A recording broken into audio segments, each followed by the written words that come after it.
L'explication de la Pixel War et pourquoi les Français sont aussi présents sur internet, la mort de Jeremy Cohen, l'Ukraine ou encore les actualités en bref. Salut, c'est Hugo, j'espère que vous allez bien. On est parti comme chaque jour pour une nouvelle plongée dans l'actualité en une dizaine de minutes. Et au passage, je l'ai déjà dit hier mais je le redis aujourd'hui, on a évidemment prévu de parler en profondeur du dernier rapport du GIEC sur le changement climatique. On préfère simplement prendre le temps de soigner l'analyse là-dessus pour vous faire un résumé complet puisque forcément c'est absolument essentiel. Ça sortira donc demain comme promis dans ce format des actus du jour. Mais voilà, on préfère donc prendre le temps de bien préparer tout ça pour vous informer au mieux. Et avant de parler de la Pixel War, je voulais donc vous parler d'une actualité qui fait beaucoup parler depuis hier. C'est en l'occurrence l'enquête de la justice autour de la mort de Jeremy Cohen, un homme de confession juive et en situation de handicap. Jeremy Cohen est décédé le 16 février à Bobigny en banlieue parisienne après avoir été percuté par un tramway. Alors on pourrait se dire que la mort de cet homme c'est malheureusement entre guillemets un fait divers comme ça peut malheureusement arriver souvent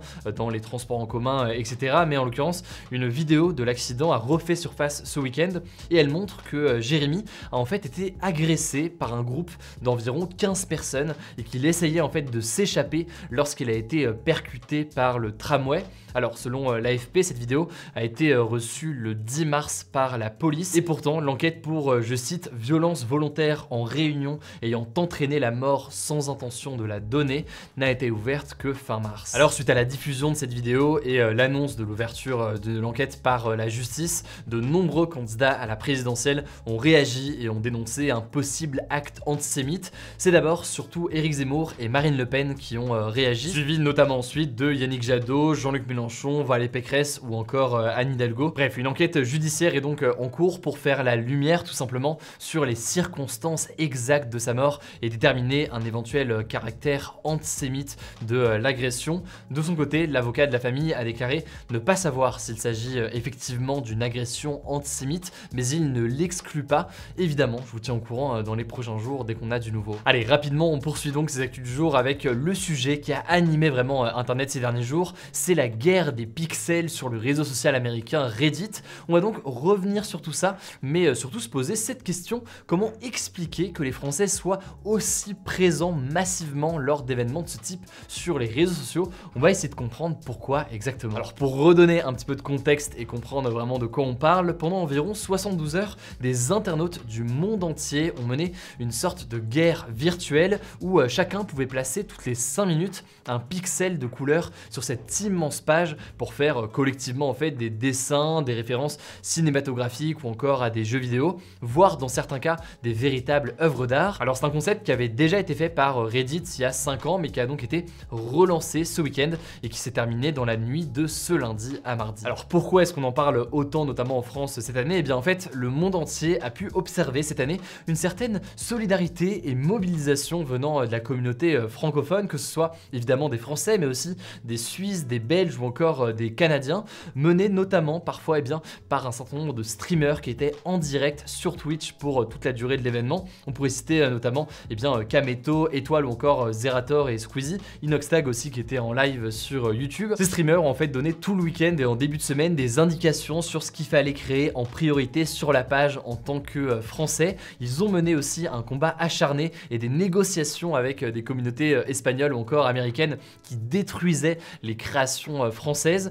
Or la France a résisté, elle se retrouve visiblement avec le plus gros bloc de toute la page. Autrement dit, la France était bien présente dans ce jeu qui a réuni des millions de personnes et ce, malgré les assauts et les tentatives de destruction venant de d'autres pays ou d'autres communautés qui considéraient que la France avait une place beaucoup trop grande sur cette page. D'ailleurs, le chercheur Mehdi Moussaïd de la chaîne YouTube Fulloscopy a publié lundi une image des endroits où le plus de pixels ont été posés et là où il y en a le plus qui ont été posés, c'est très clairement dans la zone où les streamers français ont décidé d'être présents, ce qui montre en fait que la lutte était absolument acharnée entre à la fois les Français qui posaient les pixels et d'autres communautés, notamment américaines, qui venaient donc enlever ces pixels là et les remplacer par d'autres pour casser ces œuvres françaises. Alors si j'en parle aujourd'hui, c'est pas pour vous faire un résumé de tout ce qui s'est passé parce que ce serait pas forcément le plus intéressant dans ce qui se passe aujourd'hui, mais ça pose tout de même une question qui me semble assez intéressante. Comment expliquer que la France finalement soit aussi présente dans ce genre d'événement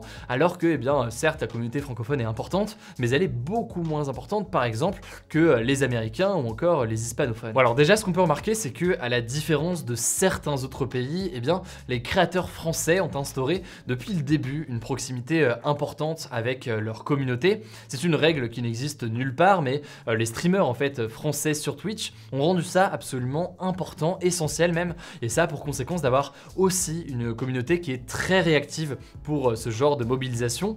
D'ailleurs, quand des chaînes de télévision ont tenté de s'installer sur Twitch ces dernières années, eh bien ça leur a parfois été reproché d'avoir des codes de la télévision qui étaient trop importants et donc d'avoir une forme de distance trop importante vis-à-vis de la communauté. Le deuxième point qui peut expliquer une présence aussi importante des Français, c'est la créativité des streamers français qui renforcent la communauté Twitch. Vous l'avez compris, hein, c'est bien la communauté Twitch dont on parle qui était vraiment en première ligne majoritairement ce week-end et qui a mené notamment ce front, disons, pour constituer un bloc français en bas à gauche. En fait, depuis quelques années, de nombreux concepts propres à la France se sont installés sur Twitch. On peut parler notamment évidemment du The Event qui en fait partie, cet événement caritatif où les streamers se mobilisent pour lever des millions d'euros pour une ONG.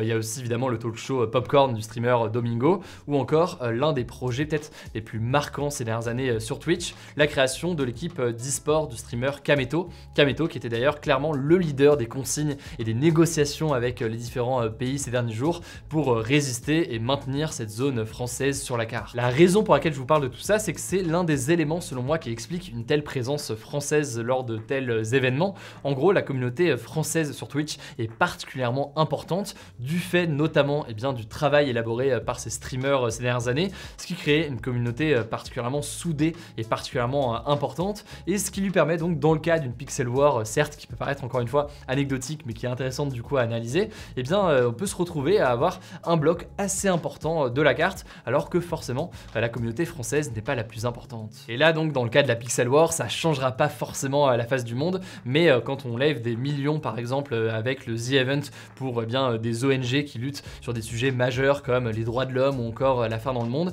et bien là ça peut quand même avoir un impact essentiel. Bref, voilà donc pour le petit résumé. Pour retrouver l'œuvre finale française, vous pourrez vous rendre jusqu'en 2027 sur le subreddit Place et admirer notamment le portrait de Zidane, la pyramide du Louvre, le rappeur Népal ou encore l'Arc de Triomphe et plein d'autres créations, sachant qu'il y a d'autres Français et francophones qui ont participé dans d'autres coins de cette page, donc je vous invite évidemment à voir tout ça. Par ailleurs, je suis aussi tombé sur une sorte d'atlas interactif qui explique en fait les significations et les explications de tous les dessins ou quasiment qui sont présents dessus. Du coup, je vous mets le lien de cet atlas en description si vous voulez en savoir plus parce qu'il y a beaucoup de choses qui représentent vraiment la culture d'internet aujourd'hui. Et enfin, évidemment, on suivra la suite et on verra si en 2027, Kameto sera encore présent pour guider la France sur tout ça. Allez, on a fait une exception aujourd'hui en ayant un sujet de une sur un sujet un peu plus léger parce que forcément on parle, et c'est bien normal je pense, de l'Ukraine ou encore de la présidentielle à quasi temps plein ces derniers jours, mais forcément je voulais refaire un point sur l'Ukraine aujourd'hui.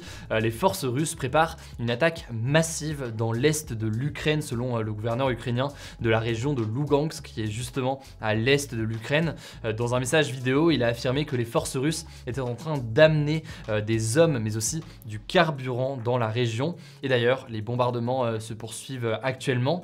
De leur côté, les maires des différentes villes de la région à l'est de l'Ukraine ont appelé les habitants à quitter la zone le plus rapidement possible. Évidemment, on vous tiendra au courant. Deuxième information absolument majeure, on en parlait en longueur hier, c'était à la une de notre vidéo hier, le président ukrainien Volodymyr Zelensky s'est exprimé ce mardi après-midi devant le Conseil de sécurité de l'ONU, une première tout simplement depuis le début du conflit. Il est notamment revenu sur le massacre dans la ville de Boutcha et dans laquelle les corps de près de 300 habitants ukrainiens ont été retrouvés, laissant penser à un massacre perpétré par l'armée russe, ce que la Russie nie aujourd'hui. Je vous en parlais hier, en effet, la Russie affirme que c'est une mise en scène de l'Ukraine qui aurait placé des cadavres après le départ des soldats russes le 30 mars, sauf que des images satellites montrent que plusieurs corps gisaient déjà dans la rue depuis 3 semaines à Boutcha. Bref, Volodymyr Zelensky a donc dénoncé l'inaction de l'Organisation des Nations Unies et demandé à ce que la Russie soit exclue du Conseil de sécurité de l'ONU. On verra évidemment ce qu'il en est. Alors, on continue avec les actualités en bref et d'abord cette première information, au moins 15 cas de salmonellose qui entraînent notamment des gastro ou encore beaucoup de fièvre ont été recensés en France. Alors, on suspecte des chocolats Kinder d'être à l'origine de cette contamination. Ils pourraient être contaminés à la salmonelle qui est en fait une bactérie qui se trouve dans les aliments crus et qu'on peut aussi retrouver dans le lait en poudre qu'on utilise pour fabriquer les Kinder. Bref, si jamais vous voulez plus d'informations, je vous mets évidemment des liens en description. Et deuxième information aujourd'hui, à partir de ce mardi, jusqu'à 8 consultations chez le psychologue sont remboursées par la sécurité sociale pour mieux pouvoir tout simplement prendre en charge la santé mentale, notamment après le Covid et les confinements qui étaient des moments très compliqués pour beaucoup de monde. Il faut cependant savoir que beaucoup de psychologues disent que ce dispositif est insuffisant puisqu'il ne concerne déjà pas tous les troubles mentaux, uniquement en fait les troubles dépressifs ou anxieux légers à modérés. Par ailleurs, la rémunération des psychologues est faible pour ces séances-là. Et enfin, d'autres jugent que 8 séances, ce n'est pas du tout suffisant pour traiter sérieusement ces problèmes-là.